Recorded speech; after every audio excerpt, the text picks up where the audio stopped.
Hey folks, and welcome back to Sevtech Ages. Thank you so much for supporting me with the last episode and the little bit of a break that I've had in the last couple of weeks. I apologise profusely. I know that a lot of you don't really mind, but to those that do, I'm sorry, and we should be back on schedule. But you saw last episode I started working on this. Well, I've done some more. We can now turn the ovens, which I now have two. Third still needs its hibachis and bricks and so on. But we can now turn these on and off. If I flick this lever, the spring action bellows turn on, and so do the flames. And if I turn that off, the flames go out and the spring action bellows stop. I've also installed the second turntable, so that's all good. Now if we come down here, I can show you how this is working. Good old vanilla redstone mostly. So here's the axles you saw in the last episode. They're all still in the same position they were in the beginning, although I've moved some of the bricks and things around to make it easier for me to access. And how one of these works is pretty simple. It did take some figuring out on how to do, because I wanted to use pistons and all sorts, but hibachis they act a little bit unexpected to redstone. They don't expect how I expected them anyway, to work with, say, blocks of redstone, so I've had to use torches. So in this case, one redstone torch powering a hibachi will power the hibachi plus the 4 adjacent blocks to it. So that's why we have a row of 3, because this will do all of these 4, and the ones on the ends will do the ones that are missing in the corners. But when the lever is down, when the piston is down, it's applying a redstone signal to this, which is a NOT gate, right? It's just a NOT gate on a 90-degree angle. So it's applying a redstone signal to here, which is applying a redstone signal to this torch, which is turning it off, which means none of this is powered. But when you lift this block, which frees the axle, allowing the spring action bellows to turn back on, it also flips the NOT gate, which powers this, which depowers those, which allows these to be on, which powers the hibachi. So that allows both the hibachi to turn on and the spring action bellows to work. Now I'm stuck in here. Probably break this right without any consequence. Yes.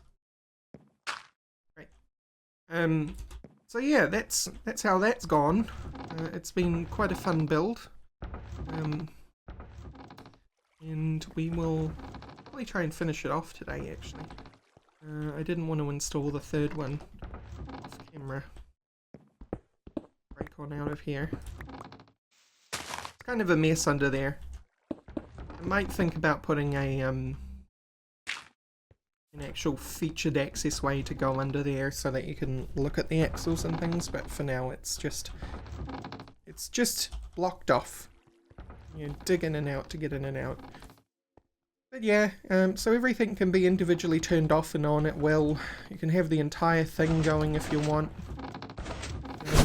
Have all 3 ovens going, have both turntables going. As for the soulforged steel, showed you in the episode before last how to create soulforged steel. But I actually set up a more automated way to do it. We've removed it from over here and I filled this back in with grass and stuff so it doesn't look so terrible. I still need to figure out what I want to do with this windmill, because it's responsible for the aqueduct. I hadn't thought that far ahead. But as for how to fill urns efficiently, you don't even need to power one of these hoppers once you have a setup like this. This is a dispenser. It's filled with empty urns, And then you have a redstone repeater, which sends out a signal. Why the repeater? Because otherwise it's too fast. And you end up with a problem. But the signal comes around here. This observer block sees that the urn has been filled, and that makes the dispenser run a second time, placing... I should clarify, because we have quark, dispensers can place blocks, and an urn is a block. So, the observer sees that this urn turns into a soul urn, sends a signal to this dispenser, and the dispenser dispenses another urn, right? Ready for the next 8 nether dust. But this is a very important redstone repeater, because otherwise the signal transposes too quickly, and then the observer not only sees the urn be turned into a soul urn, but it also sees the new urn get placed, which then sends another signal back to this dispenser. And in fact, I should actually just put this back on this setting and then show you. I think I have some hellfire dust. If not, I'll just spawn some in for demonstration purposes.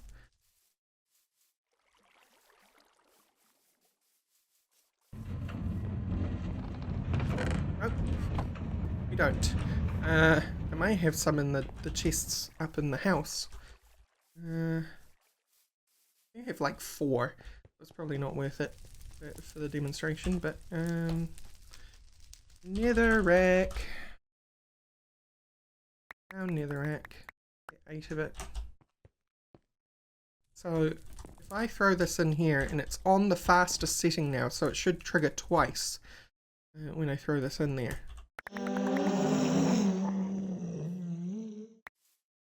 Or not at all. Is that the slowest setting? Might need a piece of redstone for this demonstration. So that's how it, yeah, it didn't even trigger the actual urn itself. So now I have to prime it, because otherwise it won't function properly. If I destroy that and that, since that's ill-gotten gains, throw this back in. Oh, you know what I've done? Realised this at the start.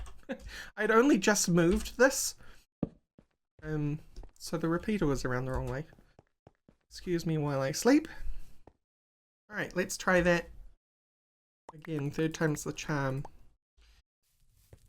Now I think you are on the fastest. This shouldn't work properly. I throw this 8 in there. What the heck? Yo! That's never happened. I think that, like, one of the pieces got stuck on the edge and it counted for multiple... I don't know what happened. I know, actually, I do know what happened. I didn't prime this. I'm all turned around from doing this demonstration. So, we'll act like it never happened, alright? Don't tell anyone. Move this stuff out of here. Things. Right. 4th time's the charm, maybe? Whenever I try and prepare a demonstration, it never works properly. Okay, here's an urn. Sweet, it's primed. We're good. Let's throw this in.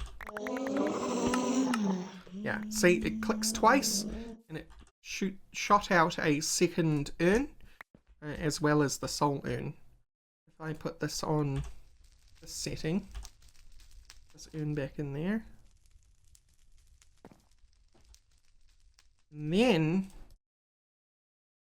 we get, yeah, that search. Let me get these and throw them in. You can see the observer observes the urn being placed before the signal has propagated totally, so it only has the urn placed and the soul urn dropped. And so you can just do that over and over again. as long as you wait for the click. If you go faster than the click without this being powered, you will spawn a ghast.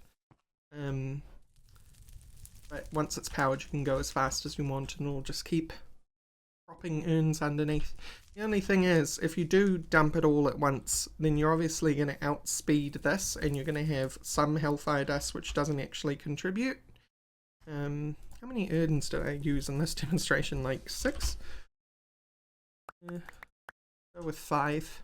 We'll be conservative. Right. So, yeah, so that's how that works.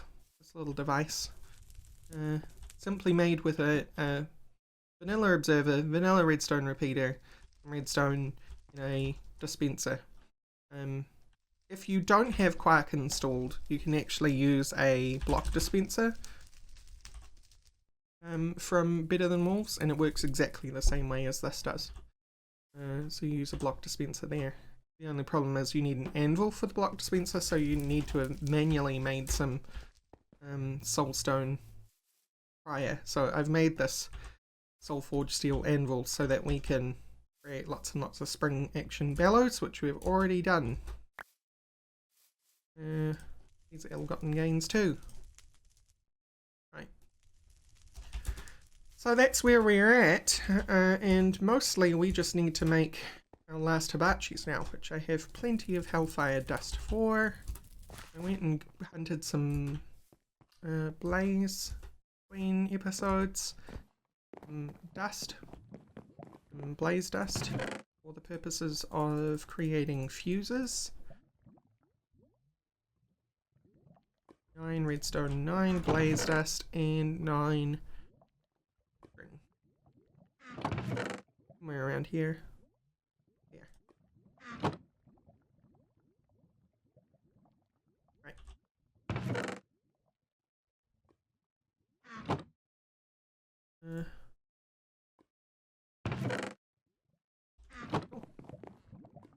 If we pop that stuff in there, that should all turn it into fuses, and we can make the last set of hibachi. And then we'll probably need a 4th one of these at some point. I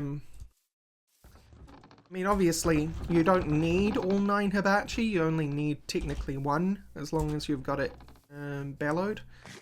We're probably going to need another set, because eventually I'm going to want to make a blacksmith's as well. Which will have the one that's dedicated for doing soulforged steel and the like. How are we doing here? 4.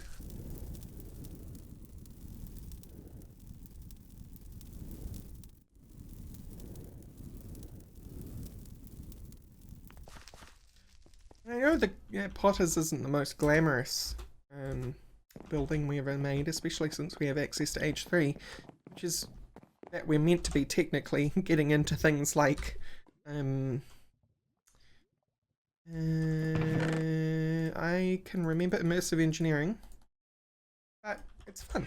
I think that's the main point of this series to me, is just to have fun playing it. Because while all well and good, come on, my mouse is dying. It's all well and good to rush through the ages and stuff. Like, once you get there, what do you do then? Right? Have you finished the pack? Do you move on? I suppose some people would. But with a pack like this, I just kind of want to, you know, experience it fully. You can live in there, since I'll probably never need you again.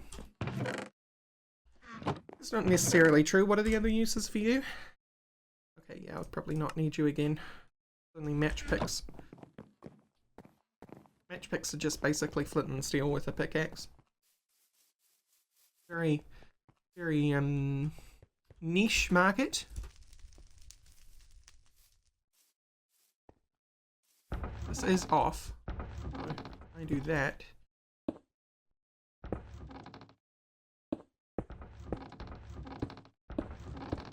You should have no flames, but as soon as I do this,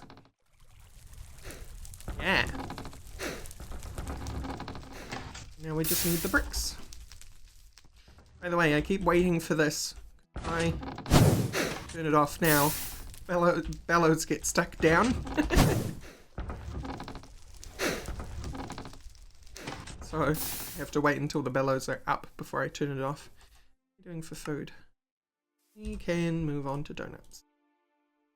Made some more donuts between episodes as well, since I finally started to run low. I mostly have a pear problem at the moment. I'm out of pears. And they're just slowly growing in the cave. Out of the rain. They're doing bricks. Made a whole bunch of bricks as well. So that I don't have to worry about these ovens. And everything about this potter's building, by the way, is very simplistic at the moment, as you can tell, with cobblestone and shape of the ovens and stuff like that. But that'll all change as I work on it. I won't necessarily work on this completely this episode. Bye. You're not meant to be those, you're meant to be the others. And the others, I mean these.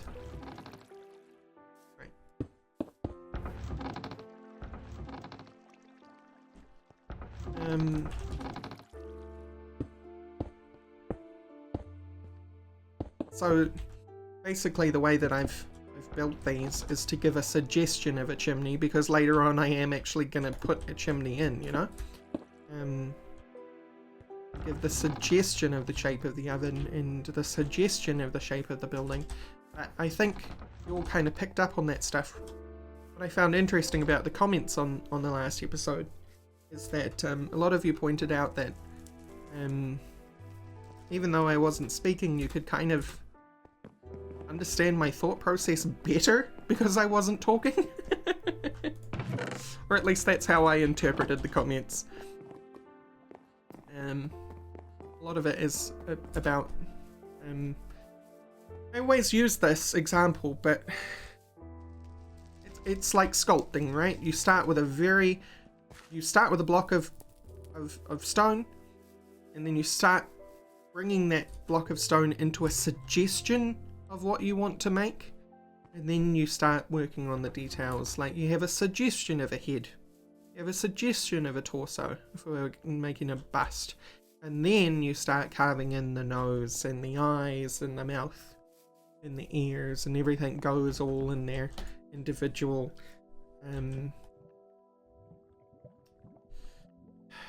individual steps to achieve finally the head of the person you're trying to sculpt.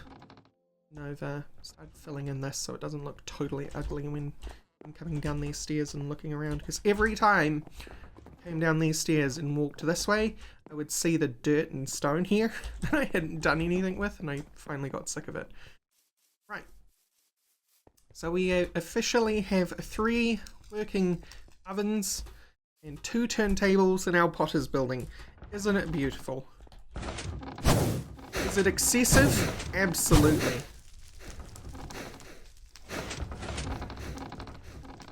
But it's so cool. This is what I like about this kind of thing. I've done exactly what it is that I don't like doing.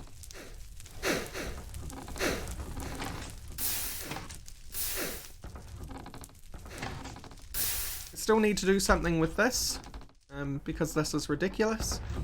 But I'll probably snake the water down from up here. Build like a stream coming from a spring at the top of this mountain or something, and bring it down through here. Make it down. Way and curve it around. Comes down here. Kind of like a big version of what we did with the lumber mill over here, where I just had it coming out the side of a hill. So to explain the shape of this building a bit further, this is like a storeroom. This is obviously the workshop, and this will have an awning over it, and it'll also have a stand here, which is where a person would come to the stand and purchase their goods from the person. And that person would be behind the counter here, and they would duck in and they would go into the storeroom and see what things they had for sale and bring them out to the person here. That's pretty cool. There's also some fun things that I get to do with this design. which is that when we do actually start building this up as a building and that sort of thing, and finally start getting into immersive engineering, there's some automation that we can do with this sort of thing, where we can have automated ovens, so I don't have to place something down in this gap, wait for it to cook, and then pick it up.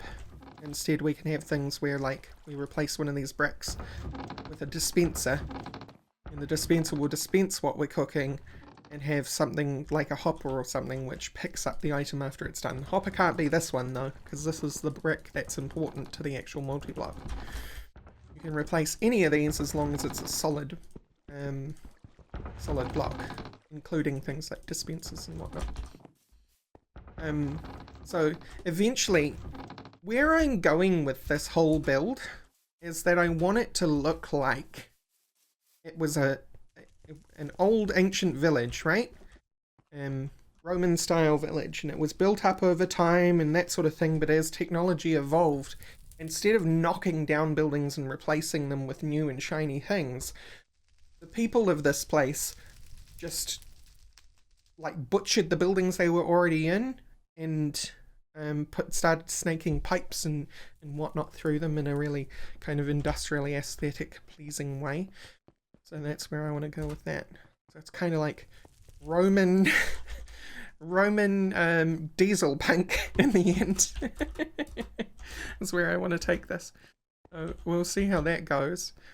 Once we have the blacksmith, we can move this stuff and make the courtyard of the actual manor look good. But what do I want to do for the base of the potters, I guess? I've explained that to you and rabbited on for long enough. Protein or vegetable? We'll go with vegetable. I actually get to do protein anyway. Alright, so that gave me 2. I'm gonna grab you. And I think... So I explained in a live stream at one point that this wasn't meant to be... This was just meant to be a house, right? These pillars aren't meant to be fancy because it's just a house. It's somebody's, like, I don't know, a rich person's house. Not like opulent richness, but, you know, well-to-do. Whereas this potter's building is an industrial building. It's like a worker's building. So maybe we do have, like, cobblestone base before we start adding the plaster that we do on our buildings so far. Probably just be using some kind of exchanger for this. Do I still have one? I made one when I was exchanging out. I do. No, that's the Staff of Rending. Exchange. Yeah, this. Standard exchange. 2 blue dye, 2 iron ingots and obsidian. We can do that. I can do that. With the lapis and the things and the iron and the obsidian.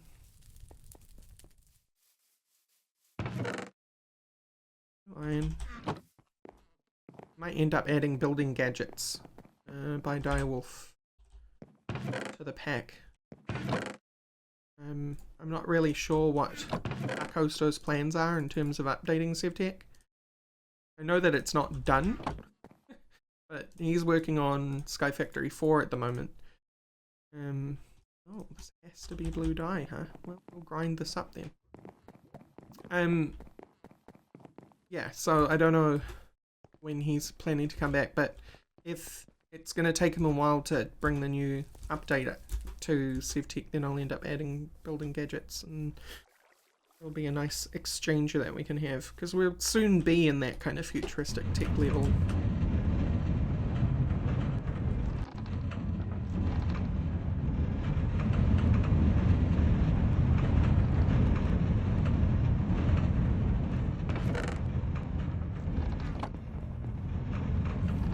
Keep forgetting that 1 dye material turns into 2 dye powder. I've accidentally made 4 blue dye, but oh well.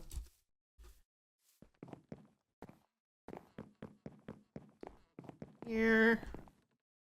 Really ought to have taken this stuff with me because I have been trying to get used to the fact that I have this handcrafting tablet, and it's very helpful.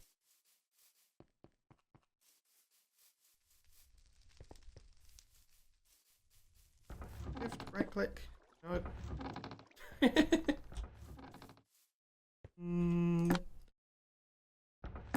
Nope. That's not how you do it. Nope, that's also not. I think it's whatever's on the bar. No? Untrue?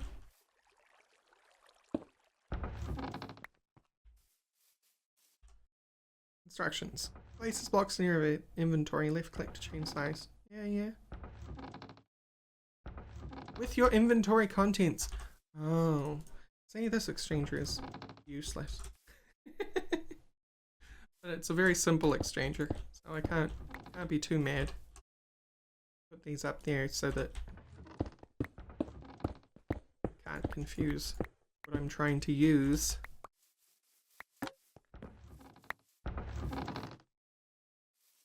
Oh. This does not make a distinction between the material of the object I'm actually changing. We'll have to do singles. It's been a while since I've heard that.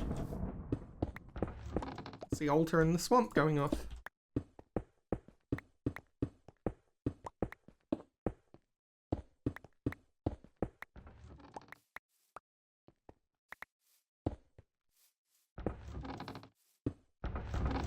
Other things which make this exchanger primitive is that it doesn't put the block that you've exchanged with in your inventory, it just throws it on the ground. Get me wrong, I appreciate having the ability to make this, but I cannot wait until we have a more efficient exchanger.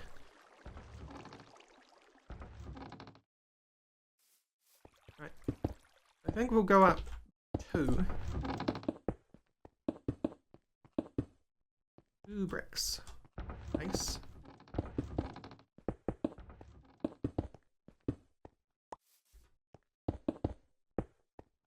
I might.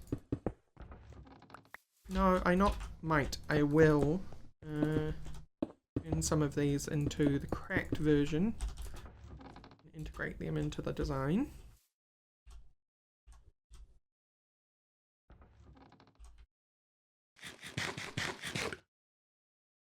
Do that. Change these ones first. Cracked cobblestone. It's hard to see.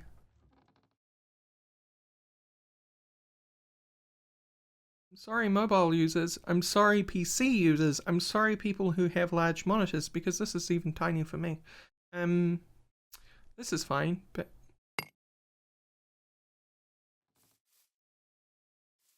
oh boy. The sun is going down.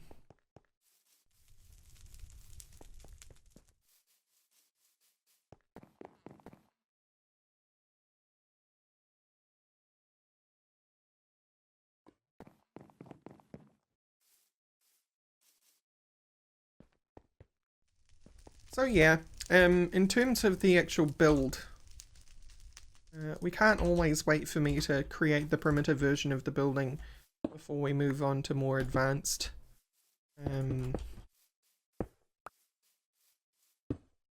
stuff.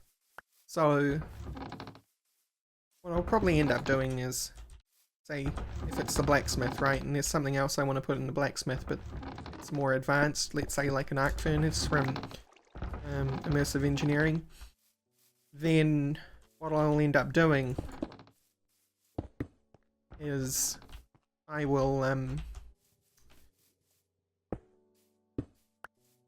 on, brain. I'll just build the building with the junky pipes and so on already in it, rather than us having to wait until I've built the actual like full building before changing it, so that we can actually move on with the technology of the pack without me having to wait for me to do like the slaughterhouse and the blacksmith and the farms and the paddocks and everything like that, right? That's looking fine. I don't want everything to look weathered. But maybe we want some stuff to look mossy. I'm sure there is a mossy one somewhere. But I'll probably need mossy cobblestone for that.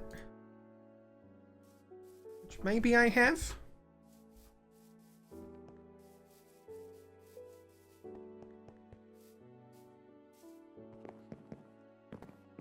Let's take a look in a book. It's Reading Rainbow. No, I'm not seeing mossy. I make mossy easily. Now I can just stick it around I can, vines. Now I can just stick it next to a mob spawner. It'll eventually grow moss, but I don't want to wait. I don't think I have vines growing anywhere, which is... So maybe we'll leave the mossy cobblestone for a bit. And instead work on the plaster, which is just limestone. Make some limestone around. And then we'll think about how we want to shape the roof. However, this episode has been a lot of rambling and a lot of talking. It's been a very talky episode, and we are already approaching... that time. So I might actually have to think about wrapping up sooner rather than later, but I'm sure y'all will be pleased that I am back and I am talking. Although there was a couple of comments that seemed to imply that you enjoyed the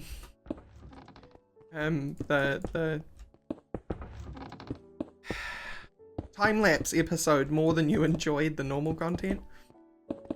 It's like a little bit sad. I know that's not what you meant, by the way. I must clarify, I know that's not what you meant. But if somebody actually did mean that, I'd be a bit sad. Because for me, the whole point in a YouTube channel, right, is the personality. Like some of you said that you can actually kind of get my personality out of the builds anyway, just by watching me. Still. It's like, you lose half of me, and it makes it better. Oh well. I'm not really sad, by the way. I'm just saying. Just saying. Right. So, would a building like this have a slopey roof? It probably would. Because it's not a... Because it's a business. It's not like a barn or something like that. It's not just something thrown up. I'm guessing it would still have a slopey roof. Let's do that. It's going to slope. Nope. It's going to...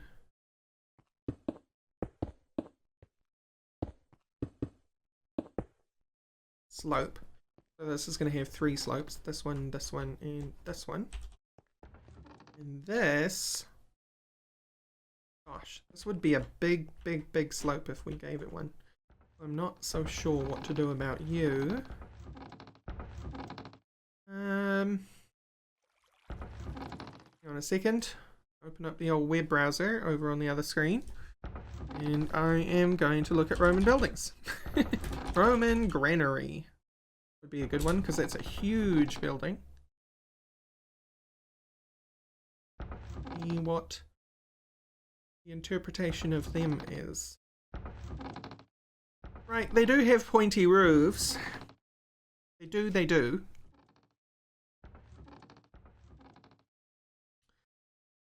Feel like it might be too pointy, you know what I mean? 2.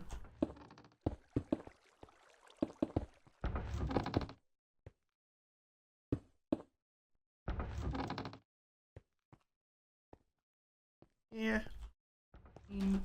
Yeah. Oh no, that wouldn't be so bad. I'm imagining things. That's not going to be so bad at all. I was worried it was going to be too pointy. Like way up in the air. It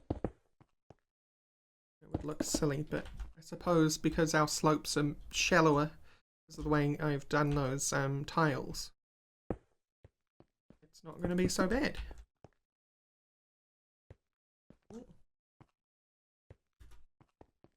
Yeah, no, that'll work. That'll work just fine.